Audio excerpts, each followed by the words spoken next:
What? That's the ding. There we go. Good afternoon. Good afternoon. Hey, turn on the light there. I just got a blackout down here. Welcome to another Sunday with so far Larasa, our CEO from the UK. Larasa is joining us. I always feel like it's a very business type of, I'm meeting with my shareholders or my stockholders when I do any kind of like chat on the camera. It always feels very official just to talk about comic books. Nice. Yeah. How are you doing? The post, yeah? You have to say that. I cut you off there. Sorry, I missed it. So the hope check is coming through in my post. Yes, that's right. Yes. Yes, your shares will be there. We're looking really good this quarter. Everything's been on the upswing. We got rid of some stocks and we got rid of some troublemakers. So we're doing good. Good Christmas present. A little bonus. So how are you? It's been about, I don't know, a month or so at least, eh? I think so, yeah. Time goes by, it's quick, so yeah. It really does, yeah. Whoever watches, if they will, in the future, hopefully. Yeah. No, everything is cool, yeah. Oh, that's good. I'm for rest, hopefully, for nice rest, and me drawing quite a lot, hopefully. Yeah. Oh, here we go. Here's Damien with his, I don't know, your mic is muted, I think, there, Damien. There you go. Hear me now? Yeah, we can hear you now.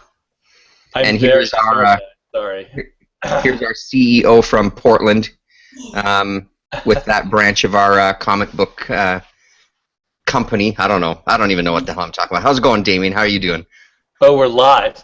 Yes, we are. Yeah, sorry. Yeah, we are. We're right into it. Yeah. I was just given my freedom a few seconds ago. I brought a snack with me, so. Excellent work. So did I. I brought a snack as well. Any comics to talk about yet? What are you guys talking about? Nothing. We were just kind of bullshitting around, honestly, just kind of cracking wise.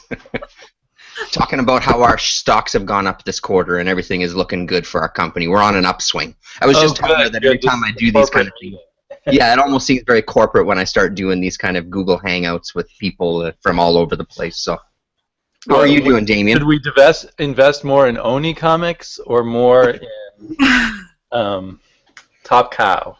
I think maybe we should go for the up-and-comers, the Black Mask. I think we should put some of our efforts into there. I think you're right.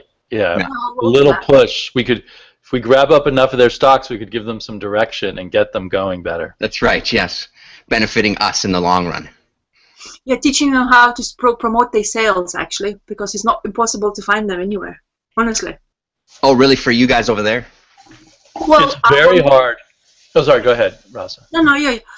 My guy who sends me via post, I spoke to him about the Black Mask, and he's like, I don't know how to order, and he's been doing the business for 20-something odd years.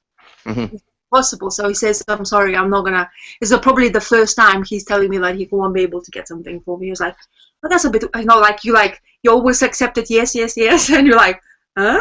Oh, I feel left out. So I don't pick up the Previews magazine anymore. Do they list their stuff in Previews? Do either of you read that? I don't do previews either. Yeah, I only do it online, and I don't notice them online. But it's hard to see things online that are more obscure, actually. Okay. This is the first trade of theirs. I bought this yesterday that I've seen in stores. Oh yeah. I think they've had some others, but this one's called "We Can Never Go Home." I haven't even got to look at it yet, but it's supposed to be very good. Yeah. I haven't seen the Space Riders trade. I've heard people talk about getting it, but I haven't seen it. Yeah, I've seen photos because I follow that artist on Instagram, so I've seen pictures, but I haven't seen it in the store yet.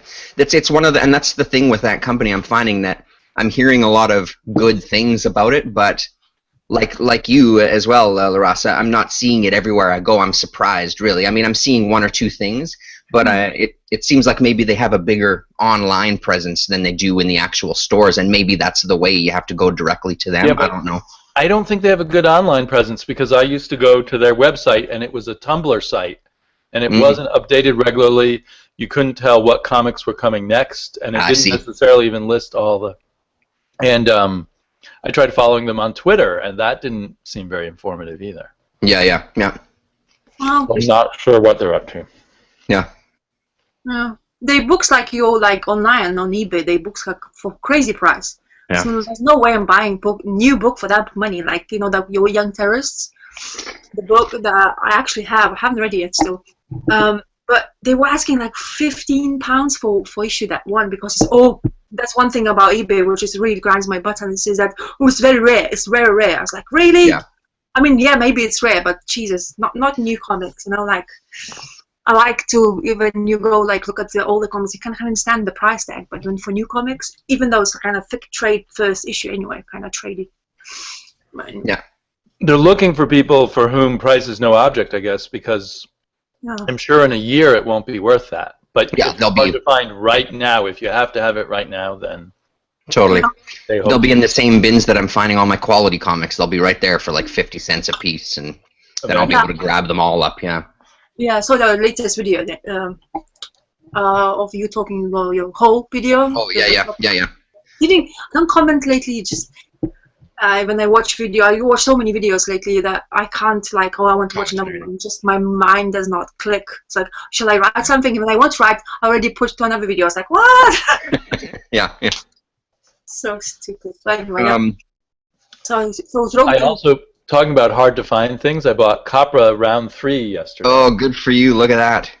So I went, there's a pretty cool store in Portland called Cosmic Monkey, but it's kind of a distance from my house. But they had a big sale yesterday, and I had some presents to buy, but then I bought lots of presents for myself. Yeah. And they're the only store I've seen in Portland that's getting Capra on a constant basis. Mm-hmm. So they even get the individual issues, which I think really takes dedication, because I think you have to buy them directly from the Capra guy. I think so, yeah. And then there's probably a really small amount. I really like his art. He's been posting some stuff on Twitter of his take on, like, you know, the Dark Knight version of Batman and Bloodshot, maybe, or Deadshot, or one of those. But just his kind of take on like more DC characters, and they're just phenomenal. I really like his style. You retweeted some of him, and that's what reminded me of him. Mm-hmm. And I started following him on Twitter, which I almost never do for professionals, but his art, he's posted so much on Twitter that's so fun to look at.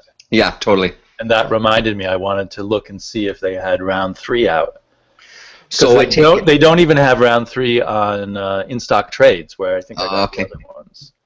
And since you have Round 3, I assume you've not only have 1 and 2, but you've read both the first volumes, or because I remember a video a while ago with one of the volumes you were talking about, probably the first one. I read. Well, first, a long time ago, I got a compendium, which I think had issues 7 through 9 or something like that in it. So I read those first, and then a couple months ago, I think just on Twitter, I showed myself reading Capra Round 1. And then I bought Capra Round 2, but I haven't really read it all the way through because I've read parts of it before.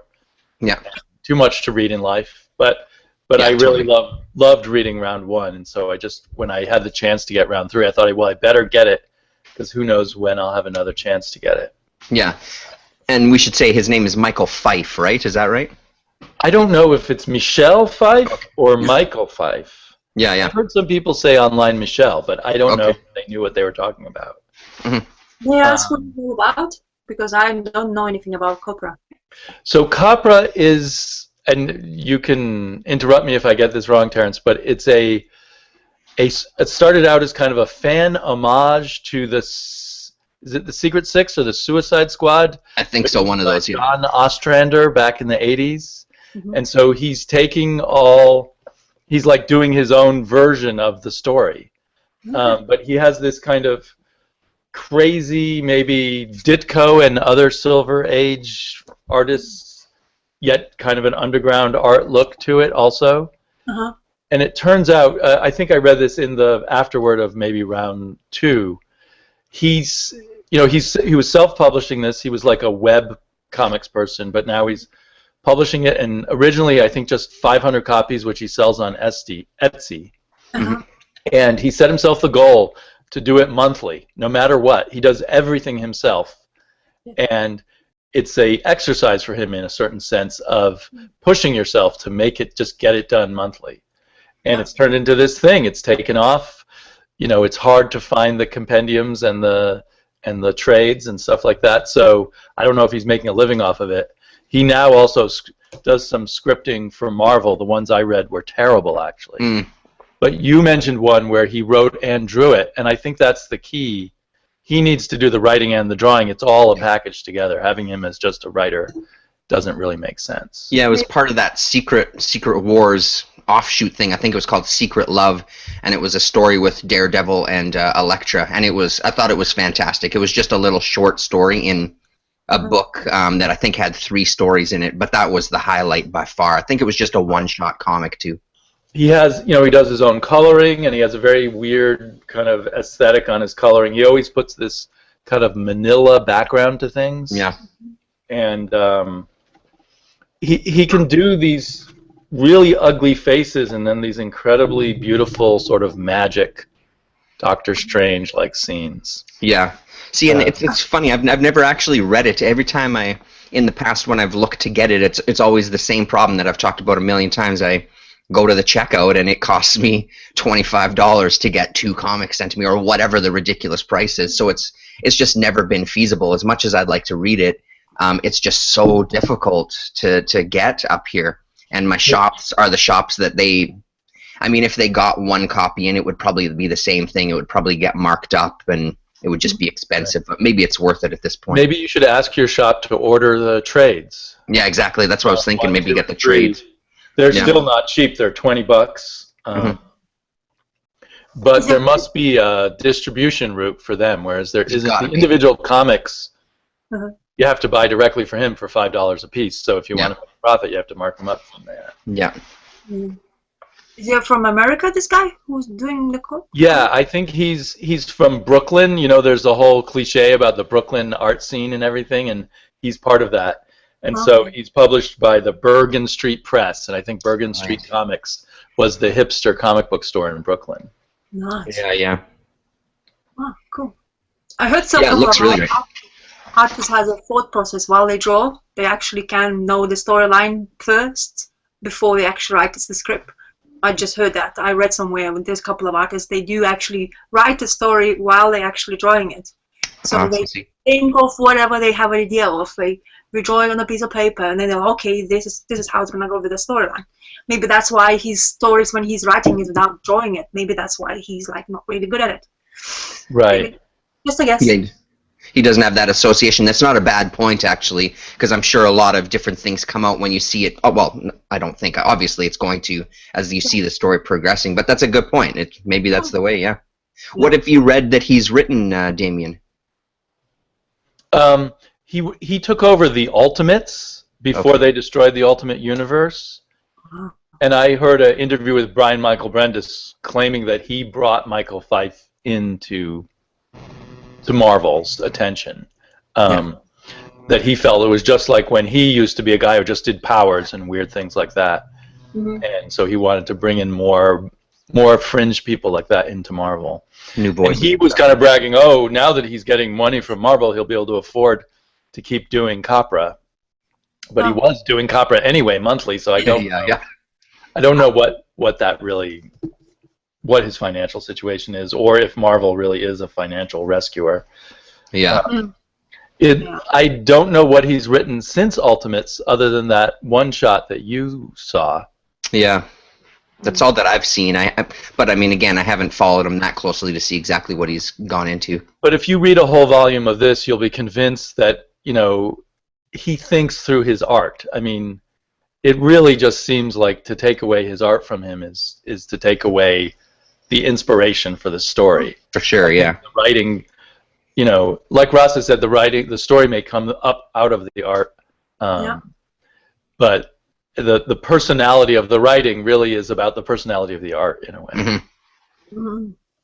Yeah, and the big two seem to like to separate writers and artists. Except that DC will get these artists who can't write at all to write. But there's lots of other people who are artists and writers, but they tend to just have them do one or the other, like Rick Remender, I think. Yeah. So has there been anything lately for you, Rasa, that you've picked up, or are you still going to the London Comic Mart there? Oh, I missed this one. I said I'm going to be good and I'm not going to spend money for. I want to save some for. I'm going to do one that we're going to do in January, because they once a month, and for my kind of birthday, maybe I'm going to treat myself to something. But I did buy this one. Oh, look at that! I just saw that on, I think it I was love that Cougar cover. Comics channel yesterday. I love that cover. Yeah, I will always want. I love these colors, and I just like, oh my god, people always had it. This is not an. It's like the Costa says, it's a bit of sexy grade. It has a couple of nicks and stuff in there. It's not the most beautiful comic in the world, but the colors are so bright. So I was like, oh yes, and the price was £60. So I was like, oh yes, I'm gonna buy it. Never seen this, and so I bought this one. So and Did you say that was that you called that sexy grade? Is that what you just said? yeah, That's what people are doing now. They're calling beat up comics sexy grade. That's so great. I love that. Not sure who started that. I feel like DaCosta maybe. Oh yeah. well, usually because you always comes up with something. It's like, oh, that's cool. So let's do this. So yeah, sexy grade. Really, Yeah. I love Steranko. I have a couple of his Nick Fury things. I have number 1 and number 6. I think the popular ones. I want to get more, but because I'm so picky in the prices, I try to, like I'm not really caring about. Oh, it has to be like. I would love to have it in a good quality, of course, but I'm not willing to spend so much money. So upgrade one day, but I'm glad I have it now in my collection. So I can't stop looking at it. It's just those colors are just so well thought of. Those yellows, the purples, and stuff. And Totally, and the way that it takes up that whole cover is spectacular. That's a really nice book. And thinking about the Hulk and that he actually carrying it itself and it's like crushing him. So really awesome position, yeah. And it's Inhumans as well, which I'm looking forward to. I haven't had the chance, so I like Inhumans. Yeah, I like that. Number 2. I saw recently in somebody else's video, again, names are going to escape me, but showing off the Nick Fury omnibus that looked, I mean, when I see, same like you're saying, every time I see those early Steranko and Nick Fury books, they're always really pricey here as well, but that omnibus looks like they collected it really nicely with the pages that fold out to get a whole nice kind of panoramic view and everything. It looks, his work is fantastic. I'm more a newer convert to Steranko. It's not somebody that I've followed throughout my life, but I can completely see why people just would flock to his work. So now you're I just ordered the omnibus. Oh, did you? You're going to hate me for the price of it, too. I probably will. You got it from... Although I got it for a compromise. It's $38, like 60% off. And it's because it's the special cover, special in quotes, cover that has the Agents of S.H.I.E.L.D. from the TV show on the cover. Oh, I see. Because no one wants that. So it's 60% off. And is that just on the dust jacket? Is underneath the dust jacket, does it have the... Because he showed under the dust jacket of his, and it had nice embossed Nick Fury, Agent of S.H.I.E.L.D., I think, and stuff. I'm praying that it has a nice under the dust jacket. I don't know yet. It'll come in the mail sometime next week. Oh, beautiful. Actually, I won't see it till I get back after New Year's. Oh, yeah. Oh, now I want one. Oh, you guys are bad. Have you seen the video, Larasa? Have you seen the book?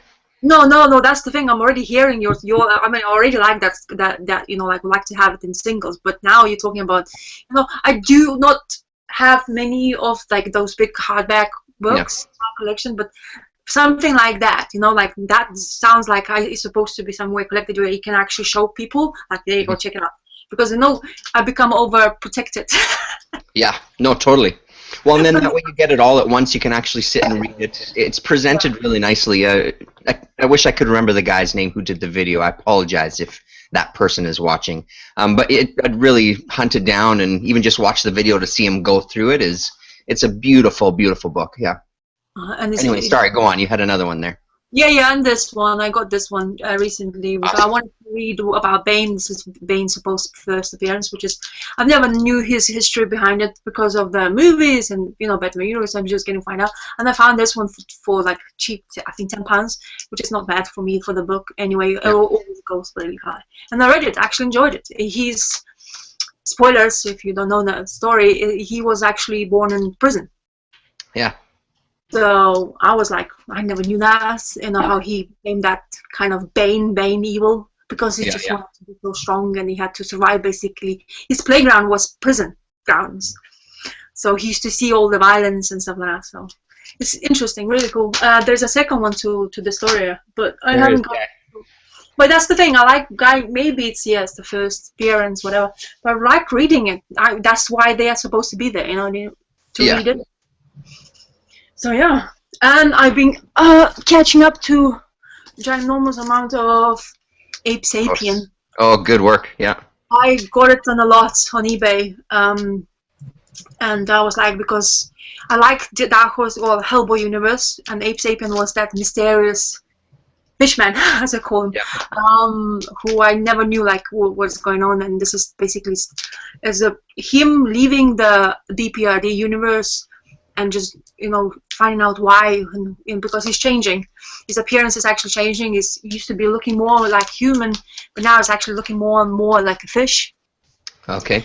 And in the storyline, it's actually really it's a slow burner, but it's rewarding in a sense. This artist brothers, they have this Max Fiorama and some what other name is, what is brother's name?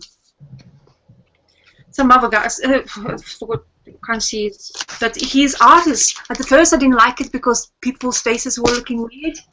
I kind of show you an example, like, it's not your typical faces. Oh, yeah. So I was like, because I like drawing faces. So for me, it's kind of a big thing. When I see some wonky faces, it becomes weird for me. But I really like it. I read them. I'm almost up to date. I have one more issue to read. I went through, and it's a stupendous story. I mean, has some demons inside him, and it seems to be that they think he is going to be new kind of human. Okay. So like the next evolution of humans is that kind of thing? Oh, yeah. Because of the BPR, what happens in BPRD universe, those monsters coming out like hell, kind of lifting up, and they're thinking after everything happens, we basically humans will be looking like him. That's crazy. That's kind of cool. Oh, it's kind of a cause of that. If you look at it that way, but really good. I'm really loving the Dark Horse, the like Hellboy universe.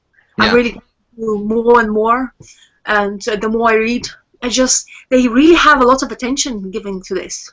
I guess Dark Horse really investing on it, and Mignola and Scott Alley, who will be writing, they are doing a really good job, seems to be. So and you said it kind of nicely at the beginning, though, that it's like a slow burn. It seems to me the little bit that I've read from that kind of universe, that seems to me one of the most appealing things about it, that it's this slow burn and it's this story that slowly starts evolving over these different titles and everything, that it just feels like it's one of those books where you could really just get immersed into the whole thing, and then each individual holds a little more weight because you see these minor things happening that are going to affect all the other series of books and the whole universe. It's always been something I've wanted to get into, and that's the other one, speaking of the hardbacks, that I've seen as well, that if I did delve into that world, that's probably what I would go for. I keep seeing the Plague of Frogs, the BPRD one, those collections, and I would love to just sit and dig through those because they look really rewarding. Well, if you do find the hardcovers of BPRD, it's really rare now because you can't find them anymore. And like new shops, like for example, the Forbidden Planet, let's say we have it in here, they don't stock it anymore. They say, well, we don't have it because they're not printing anymore. They stopped printing them. Oh, geez, yeah, okay. So I was lucky to get hold of them, but then I think I watched a Roundtable and Travis's Oddfellow Thoughts. He was doing a video talking about it, and he's saying like he was really angry because he was, you always think the books are there. One day you're going to pick it up anyway, or somebody's going to have a sale. You're trying to save money at the end of it. You can't just spend everything on the new trades. But then when he said that, I was like, because I had 2 volumes, and I was like, okay, I'll wait. Like 3, 4, save money. When he said it, I went into a panic mode. It's like, what? No, this is so beautiful. Because they really call it like, like Damien talks about these hardcovers, and he opens it up, the gutter laws, and I became like fascinated with that. This is like interesting. Every single book now I handle, I was like, okay, there you go. There's a gutter loss. I don't want the book anymore. Yeah. It's like I start judging because it's actually quite good. You never notice when you buy a book. You see a cover, I want that book, and that's it. You don't actually inspect it. Some of them you can't because they come in sleeves, but they usually have samples. I like to do that. I like to check it out. So, yeah. So speaking of that, then, so how are the 2? So you have all 4 volumes now? Yeah. And how are they? How are they represented? Like, what do the books look like interior? Are they nice? Are they? I can actually give you an example. Just give me a small second. Yeah. I just I see I have the chat window open. I think it's I think all this chat feature is working. So Christina is here. Hello. And Jared Osborne says, keep it down. The Giants are trying to mount a comeback.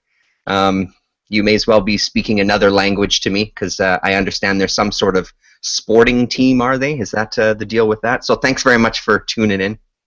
Sorry, Larasa, there you are. Let's have a look at this here.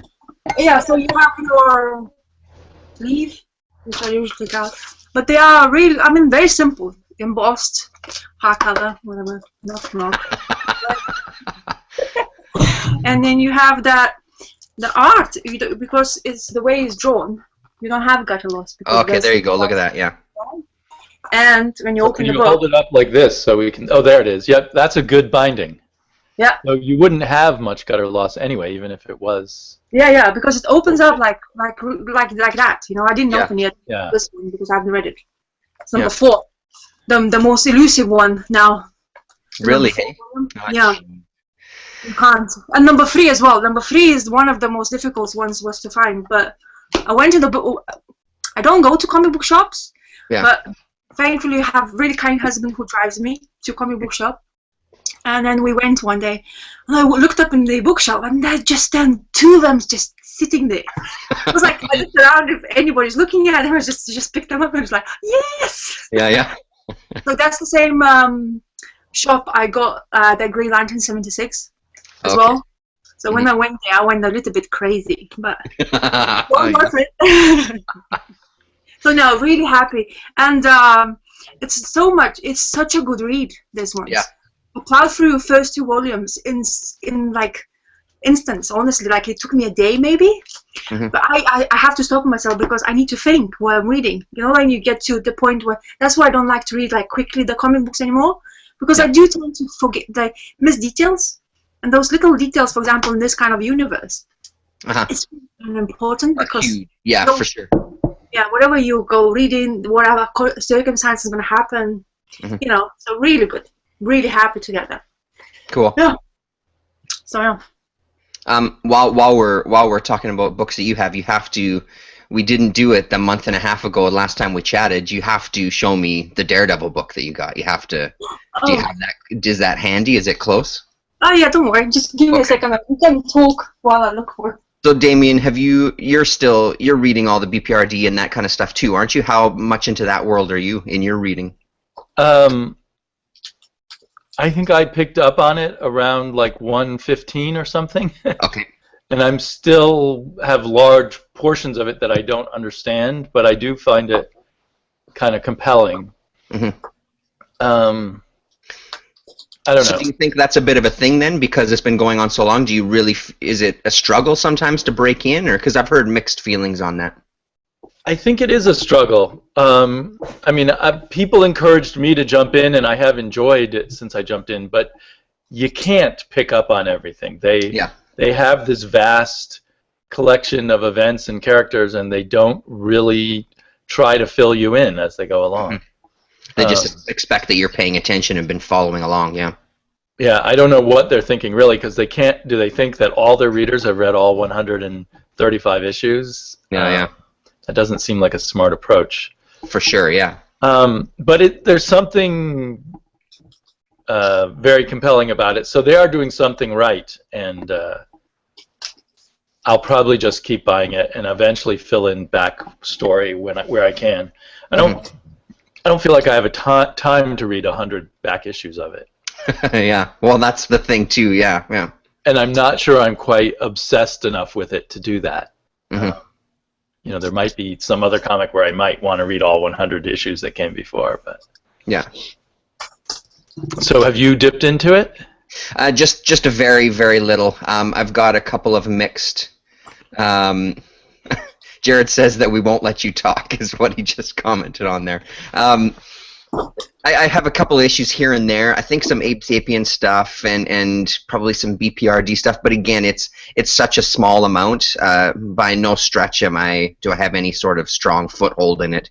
It's just something that's always been on the periphery. And when I see the books, I always end up just looking through them if they have volumes that aren't sealed, or just right.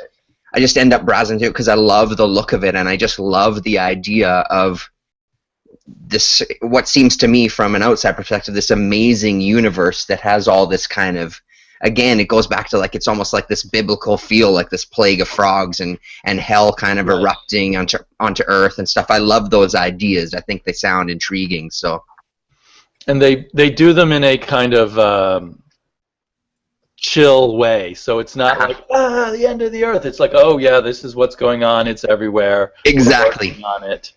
Exactly. And that's kind of a nice change. You know, it's sort of the reverse of your Godzilla movie, which is all about knocking the buildings down. This is more like what's going on with the people who know the buildings are being knocked down somewhere in the distance, but they're doing other things also. Yeah, but that is a good perspective on it too. That, like you said, that it's just this kind of everyday thing that we're dealing with. It's not like that's not the crux of the story. It seems like there's more going on. Yeah.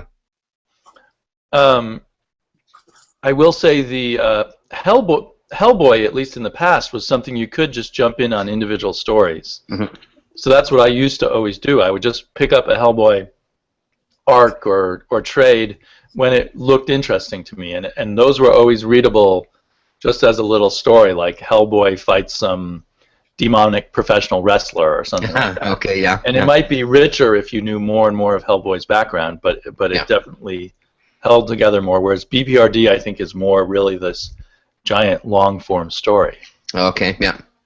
So I misplaced it somewhere. I was doing organization the other day. Yeah. Of course, that's how I organize. Yeah. And I was putting books on my, like, you know, you have phone app. I was putting whatever I have, and I don't find it now. Oh, that's okay. Well, next time we chat. I'm just curious about it. What issue number was it again? It was early, 4 or 6 or something, or 4, yeah. Purple Man, which is lucky. I didn't even know that was first Purple Man when they got it. Yeah, and Jessica Jones came out, and they was like, "Oh my God, you have Purple Man!" I was like, "What?" That's when I realized it was Purple Man. Yeah. Really good story. I read it. I actually really enjoyed it. Mm-hmm. So yeah, really good read. It's like really like, you know, typically Silver kind of age, isn't it? Silver Age, I think. Yeah. Story, really nice how they portray and how he became purple and stuff like that. So yeah. Yeah, I love. Like, I think I have, you know, I think my earliest Daredevil is issue 20 or something like that. But I've got a few in that first kind of 50, and I love reading those stories. I think they're, I don't know, I just, there's something about them that are just really appealing. I mean, you know, yeah. I'm very jealous. Issue 4, that's awesome. Oh yeah, well that was a lucky, you know, like I heard people saying, you know, like when you see something, and many times happens to me when I'm looking for something like books specifically, I never find, of course, because you're looking. But sometimes you don't look and you see something actually quite cool, just go for it. Yeah. Usually it helps. I mean, if you already know that you are looking for something or you want to buy something, you know, just go for it. If you see some deals that I passed on.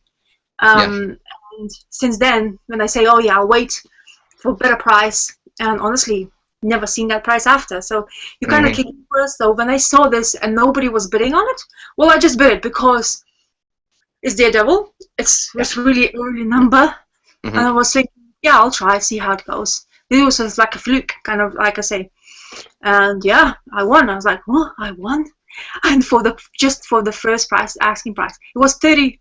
Did I say 30 something pounds, something like that? So really cheap for that age, and the book looks really cool. So. And that was something I was going to ask you too about, because I don't do any eBay. Because I mean, in my mind, it just seems like if there's comics on eBay, there's a whole bunch of people that are right on top of it. But you're saying like you found that good deal, you showed off this stack that you just got. Like, do you have like when you find? Do you often find lots of comics like as one whole lot, or is it just mostly kind of single issue here, single issue there? Sorry about that, knocking my microphone. If you do want to save money, lots are the way to go. Because at the end of the day, you calculate each price, wherever you want to go, how much you want to pay per issue, and you know if it's bidding, that's how I see it. So you always get a price, like you know, like this Ape Sapiens stack of Ape Sapiens, like less than 50p per book. That's pretty great, yeah. Because it wasn't a lot, and it tends to be very difficult to find it now because lots of people now, you know, like catching on to idea. Yeah. But if you're willing to take a risk, let's say, and because you are basically at trust of that person who actually putting those books in the post, because postmen don't care. They will never do. Because they don't know what is inside. Even those the minute you say fragile, I think they just stomp on it sometimes. Yeah. Just for fun of it. So, oh, fragile, is it? Boom, let's just try it or something like that. Please do not bend is the worst thing to put on something. Yeah, that's right. Yeah. And they see that hole where you have to, like, whatever your post has to go through, you just bend it and just stop. Subscription crease. There you go. Yeah. There's a horror stories, but there is good stories. Like I say, you can find some stuff. Yeah. But do you get the idea on your eBay hunting? Do you really have to? Is it something that you've got to kind of visit every single couple of days and just kind of really keep on it? Because is it really that I assume that it's really difficult to find a deal on there, because like you were saying, my imagination is that everybody knows what every book that they have is worth, and everybody's asking for a shit ton of money for their books. Oh, people overpricing it, they overgrading it, they just, the minute you see, oh, it's a first appearance of the, oh my god, then they blow up the price. However, there is like the way I do it, if the book I'm, for example, looking for it, I'm actually getting notifications from eBay saying that the book come out, so you check it out. So I do check eBay, not like you check your Twitter app. Yeah. So I do the same thing in my eBay. I don't really have a choice, as though I don't have comic book shops around me. Yeah. The shipping, it's what people now doing it on eBay, which I don't find it really appealing anymore, is that they're putting such a big price on the shipping because of fees. Because eBay does the fees, you have to pay for it. So you end up, like if you're selling it, for example, they put the fees on whatever you sold, how much money you earn for it. Yeah, they get a percentage, right? Yeah, and they're putting the prices up for the shipping, so just to make up the money, kind of thing. Yeah. If I could, I would not actually do eBay.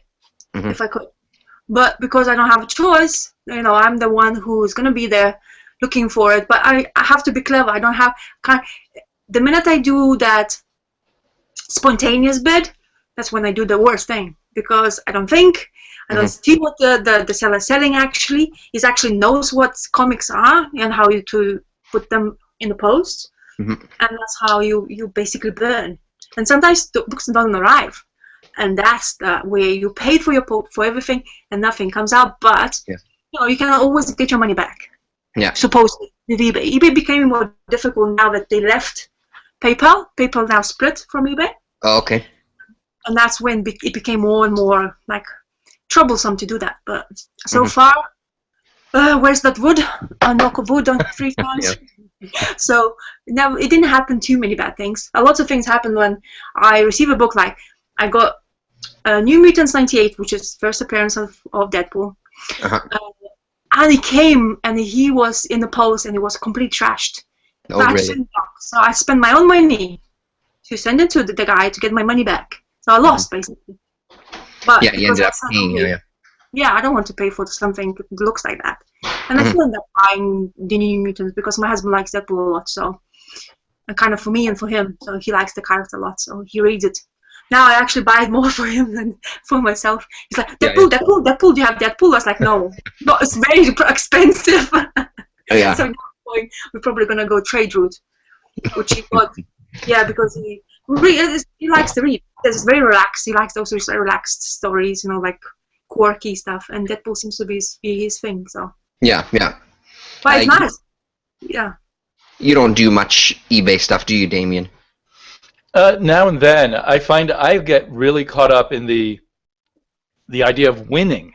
Oh, someone's beating me, and then I'll forget that I had said this is not worth more than this much money, and then I'll forget what the postage was. So, and you have to always think in terms of what the comic and the postage costs. My best eBay purchases have been when I bought a large lot, and I usually kind of wish I usually realize later when I buy a single or a couple of issues, just a few issues at once, that I might have done better going to my local shop or something. Yeah, and hunting, yeah. Because for example, I would like to support local businesses, I like comics, so to buy something from them will always be better. But, I myself sell on eBay. But I do care about what I do. Like basically, when I send comic, I'll do all that. What Captain Stranger says, good packaging, and it doesn't cost a fortune actually. Honestly, if you are buying your books for a while, like you get online, you get packaging, so you don't spend on packaging. Save it. Yeah, you save it and you use it. Yeah. Like recently, I just sold a couple of stuff, and the people were like, "Thank you for packaging." It's like, yeah, well, it doesn't happen often though. You know, you say you can leave a message. It's like, can you please put it in between two cardboards? So we decided to cut out a cereal box, put that as a cardboard, and sandwich it in between, and then the book goes like this. Yeah. So. eBay is great for things that are just really, really hard to find locally, like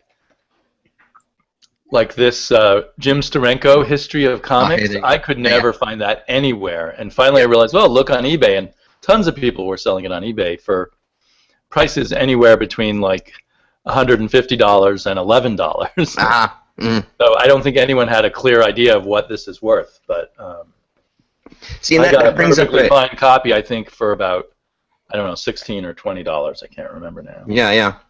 But actually, another volume that seems to be more rare or something, so I haven't bought that yet. Well, okay. Sorry, what were you going to say? Just that idea of like the wide range. When I've just revisited the site, this Discogs site, to deal with music, and you can hunt by an artist, and it tells you their whole catalog, and you can see the label that it was put out on. But the other thing that you can see on there is they also, people who own it and are selling it, when you click on an album, it'll say like there's 5 copies of this for sale, and people who have an account with Discogs, and it's not an auction basis, it's just one guy has a copy for $4.99, another guy has a copy that he wants to sell for $8.99, and a third guy has one for $14.99, and then it just takes out that whole bidding, like I've got to win. You get a nice range as far as like here's the prices, and that's what you're paying, and then chipping on top of it. But hi, Lily's here for a visit. Okay. Hi, Lily. Oh, there you go. Say hi. Hi, Lily. Say hello. How are you doing? She just woke up. Nice and long. For a nap. Yeah, it's getting real long. Right, groggy. Say hi. Looks like she's gonna have hair like her brothers. Yeah, they sit side by side sometimes, and yeah, they have very long hair. They look so similar. It's crazy to me. They definitely look like brother and sister, as they should. But I mean, the similarities sometimes are so close. Hey, look at you. What's going on here? Do you like comic books, Lily? Not yet, hey. We've read. I have a couple of mini ones that we got at some of the free comic book days. So I think there's a My Little Pony one that we have. Do we have a Scooby Doo one? I think as well. And she likes flipping through those ones. Ponies are the big thing now lately, hey? Purple ponies. Oh, big yawn. Yeah, super tired. Anyway, yeah. So that was just I like that idea, and I wonder if there's something like that could be had within this. Selling comics online, where it's more of a database of sellers, but I guess then that would take, I wonder how many people would do that, because it seems to me the other thing is that people are selling on eBay, maybe not all people obviously, but a chunk of them are selling on eBay because they want that, I want the prices to get driven up, I want people to compete over it because I want to make some money off of this book, you know? Yeah. So. Well, it must be a big gamble to decide whether to set a firm price on eBay or to make it bidding. It could get bid up really high, or maybe you'll have to sell it cheaply. Yeah. There was one guy on eBay saying, but he's selling the first appearance of Harlequin, and his explanation description was, well, I'm putting this price because I saw it was sold on eBay, so I'm putting the same price to expect to receive the same amount of money. He's like, you do that as information for us to buy it, or just... It's just weird sometimes. People just think that because there are some certain books they are eBay, for example, when I go to the Comic Mart and get my books, and you looked at the same books I bought on eBay, they are marked up like ridiculously. You know, yes, I do like the rareness of the books is always good to look at, because if they're really rare, I mean they're gonna be priced anyway. Or you know, like or something that people are aware of that's maybe cheap.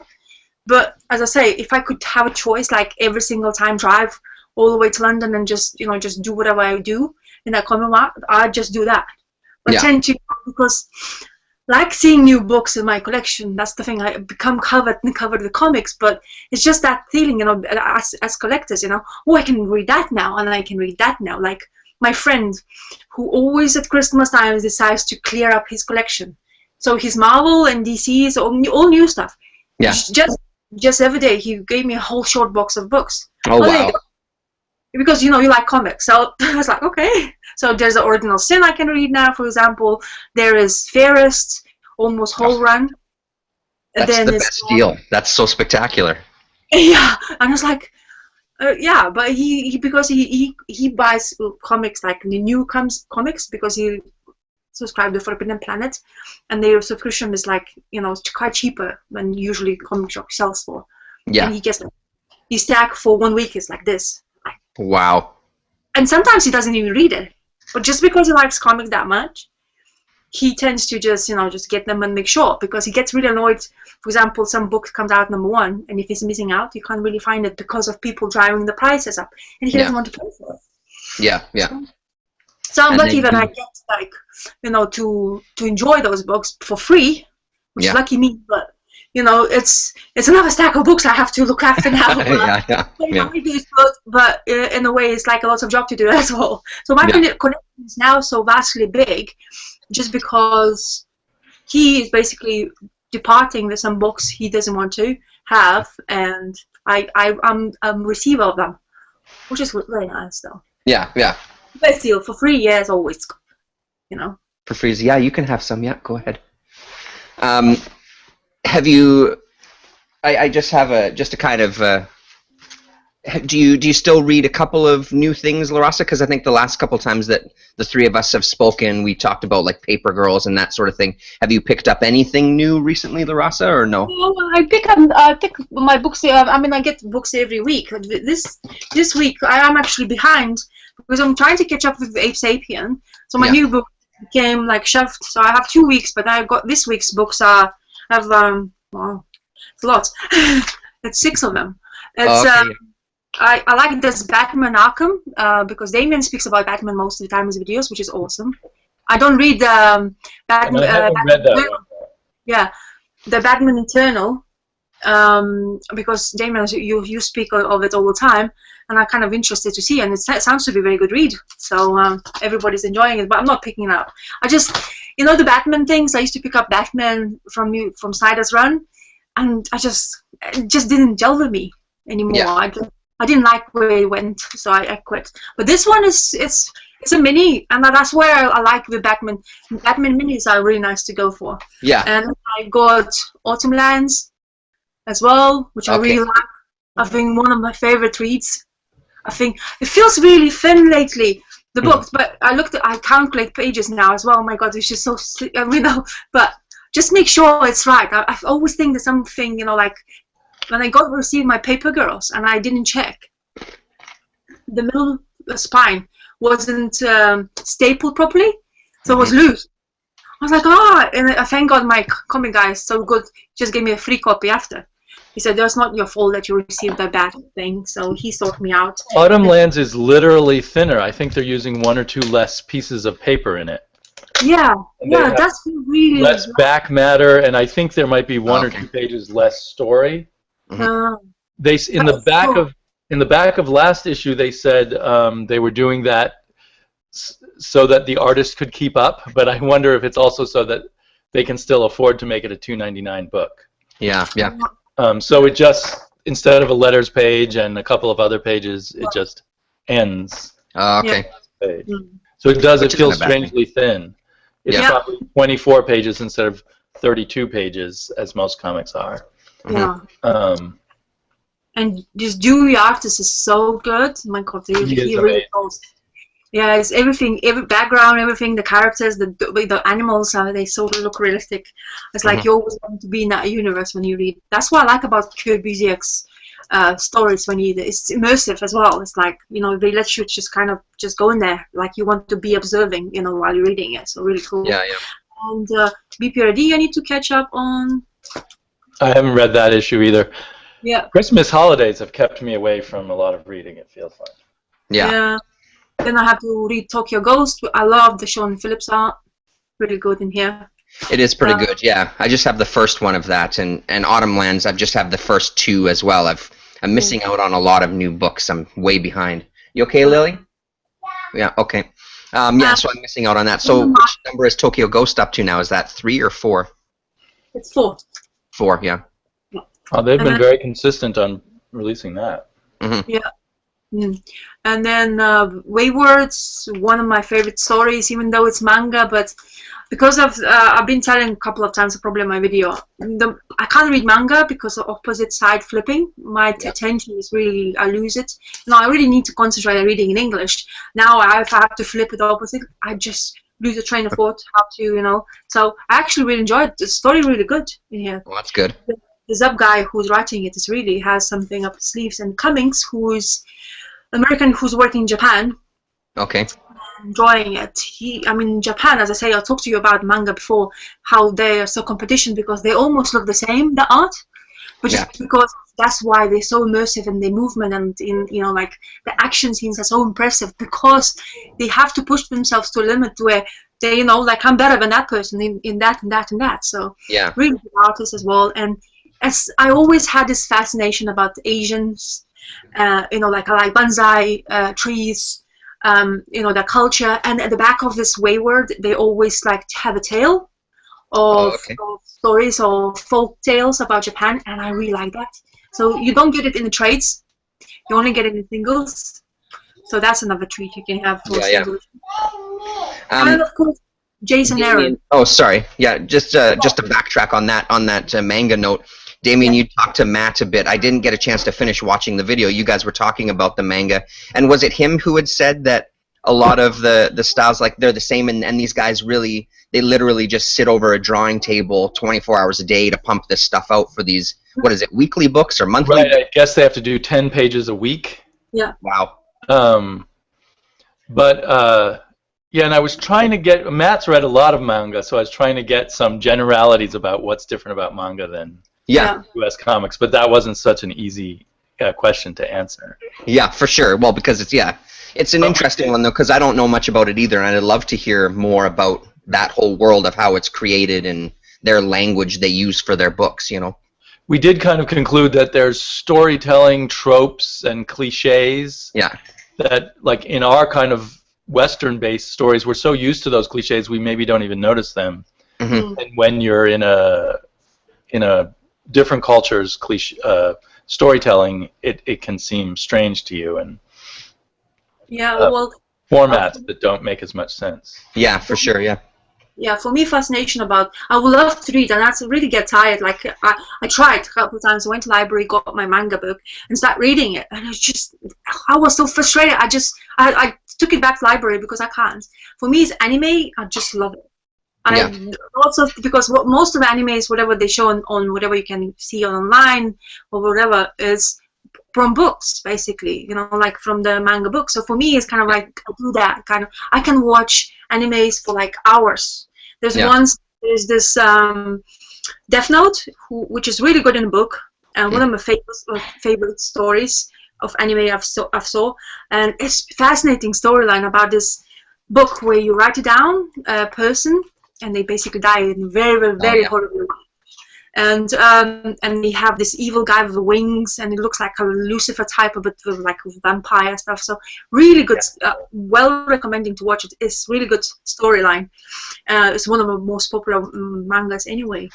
But yeah, those animes are just fascinating. And there's one, if you want to be finding out a little bit about manga, not saying it's precisely what's happening, it's called Bakuman. It's stories about two guys who wants to be drawing manga for their lives and living, and they're just showing you how much they have to do in order to just basically much work it is, and be keeping up in that chart. They have this chart where you have to keep up being in like first 10 positions. If you're not, they drop you. So your story will be dropped. Mm-hmm. So yeah, it's kind of really fascinating. You gotta have the leadership, and you got to keep up the numbers. Yeah. So that's what is fascinating about that. Different styles to explain you what is that style is, because there's two styles. I forgot the name now. I'm blanking, like always when you speak. So there's two styles of for girls and for boys to read. Oh, okay. So yeah. very good. And my last book is the Thor for this week, which I haven't read it. Okay. Jason Aaron, I like it. I like her. I like the female Thor. I think it's just so sad. I mean, the artist draws her like the cancer patient. She's so frail and like, and like the minute she puts she gets the hammer in hand, she's like, ooh, I'm Thor again. It's like, oh my God, and it's killing her. Really good story. I like Jason Aaron. I think and even Doctor Strange. I know you talked about Doctor Strange. I do like it. It's a bit more. Yes, they say it's more like Playboy. Yes, Tony Stark or whatever. Yeah. Yes, or feminist and that. But I kind of like it. I like the art. The guy creating. It's a bit too messy sometimes because it's lots of actions happening, but sometimes it seems to be the colors they're choosing. It just makes you lose yourself in the page, but not all the way kind of thing. So, but I like it. I like Doctor Strange. Anyway, so yeah, Jason Aaron's just been a bit of a hit and miss for me lately because I didn't really like that Thor's, and I didn't really like that Doctor Strange. I did like that Thor. Me and Mr. Tom have been reading that Thor, but we're way, way, way behind on that one. But we've really been enjoying that as well. So he just seems to be one of those guys that I wonder. Yeah, he's just a little hit and miss. Yeah, I'm really struggling with Doctor Strange. I read number 3 last night. Oh, you did, hey? And he's fighting magical slugs. Yeah. And it looks cool, but I'm like, do I really care about fighting magical slugs? There's not. No. What's at stake was to cover up for being what's at stake. It was just a lot of jokes about the fact that he was naked and kind of this internal snappy monologue. But I felt like Jason Aaron hasn't found his way yet for me with Doctor Strange. The art is very interesting. Yeah. Go ahead. You can put it there. Yeah. One thing I really liked about that Doctor Strange is that what I've seen so far, well, in the issue 3 particularly, that he's actually basically explained himself how he feels to be, like that magical dude who's like the badass, and it's how difficult for him to actually see what people sees of him. I like that. It kind of lets you get to know the character in a kind of easy way, and I understand if a younger audience, let's say, reads the book, it will make it easier for them. But as a story, that's the thing with Jason Aaron. At the beginning, when he was writing the first 4, I wasn't thinking, okay, where's this going? What's he's going to come up with stuff? And then after a while, which is a kind of a slow burn, or depends how Marvel editors works, is that I really like the payback after. Most of the books I read, especially from Marvel DC, the payback is never there. You see, when you're reading Ape Sapien, for example, there's a payback. You say, okay, you invest in the time and you're reading it, and you're not like, but there's a story behind it where actually they care about. Yeah, you're going to get rewarded in some way, yeah. Yeah, and then when he created this female Thor, you look at at first it was kind of like gimmicky, okay, female Thor, why you have to have a female Thor now?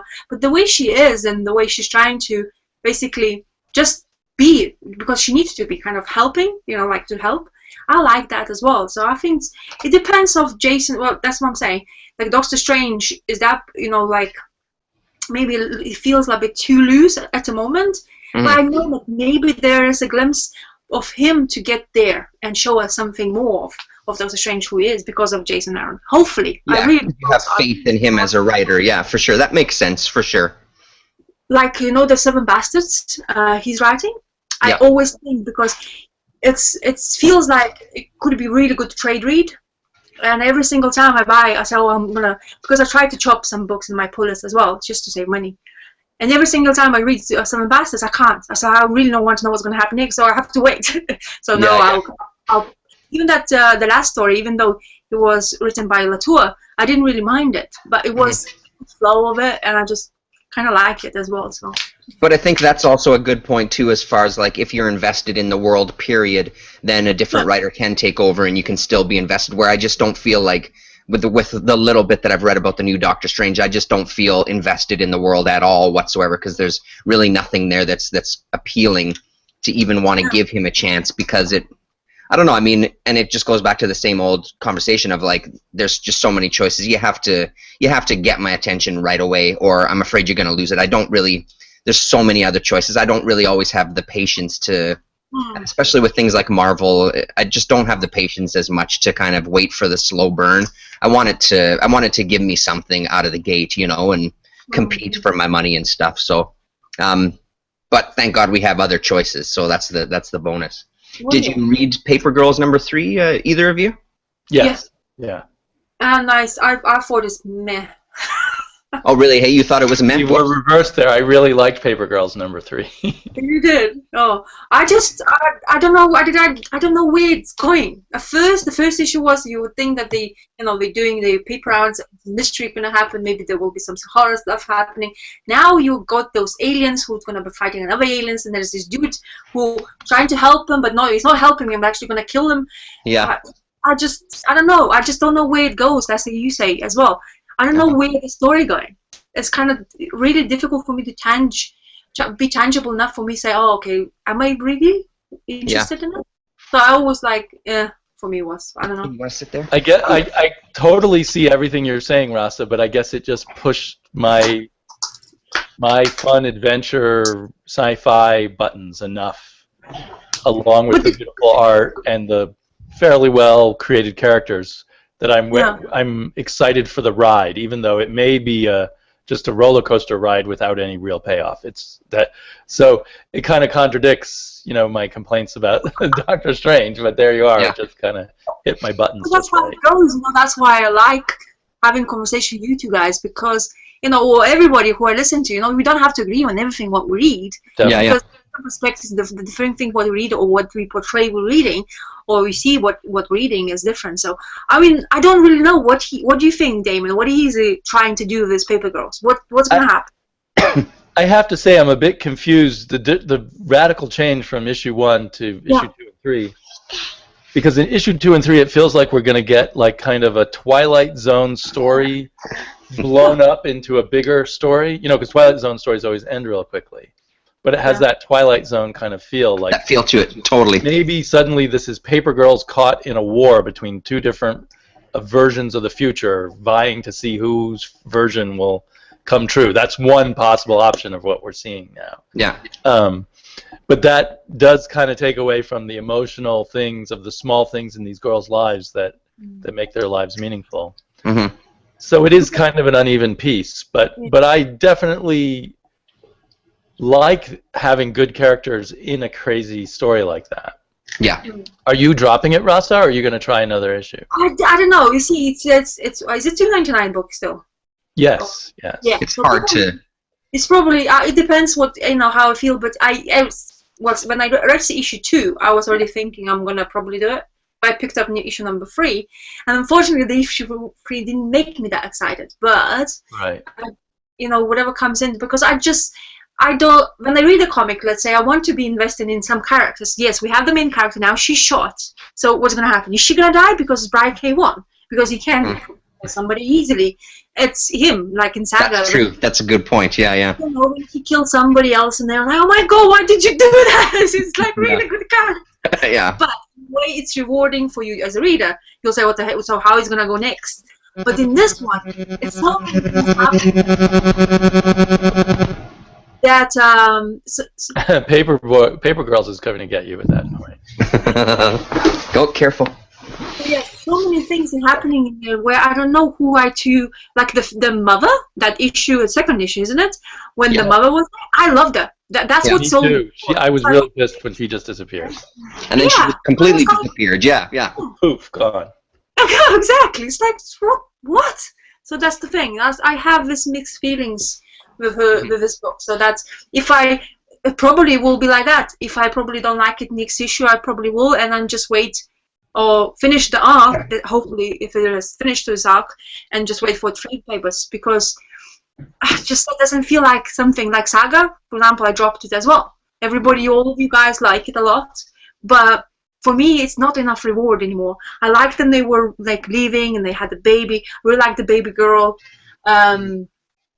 And then afterwards, I just got like it's almost the same, and the break. And I was like, when I was reading them in one go, they were really fascinating, like really good reads. So that's why I was thinking, okay, after 30 issues, I'm gonna drop it. Yeah. So I'm with Damien a little more on Paper Girls though. The second issue really got my attention, and I liked the third issue as well. I thought it was still enough, and I was going to say the same thing he did. It's almost hypocritical after saying what I did about Doctor Strange, but when it comes to this, I'm with you again. Like, I'm okay with being waiting to see what the payoff's going to be, because I think the basis on this one is that there really feels to be. Sorry, I'm trying to wrangle children around here as I'm chatting.